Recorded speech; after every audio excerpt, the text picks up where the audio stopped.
হ'লনে আজি দ্বিতীয় পৰ্যায়ৰ নিৰ্বাচন পঞ্চায়ত নিৰ্বাচন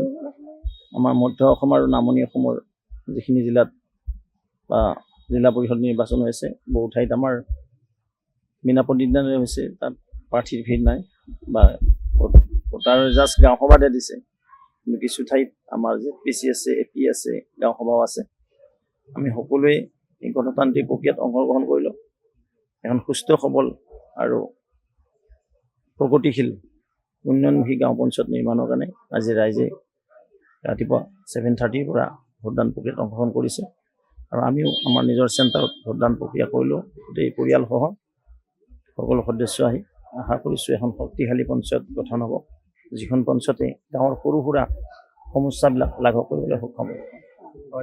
এইটো এটা গুৰুত্বপূৰ্ণ কথা যে গভৰ্ণমেণ্টৰ তৰফৰ পৰা চৰকাৰৰ তৰফৰ পৰা যিকোনো ধৰণৰ নটিফিকেশ্যনেই হওক যিকোনো অৰ্ডিনেঞ্চেই হওক বা যিকোনো ঘোষণা অবিহনে কোনো হয় কিছুমান ভুলতো কোনোবা সংবাদ মাধ্যমৰো আহি যাব পাৰে উৰা বাতৰিত যেন কোনো ভুল নাযায় বাস্তৱ কি আছে প্ৰকৃত সত্য কি আছে তাৰ ওপৰত সেই আধাৰত বেছ কৰি কামবিলাক কৰি গ'লে ভাল হ'ব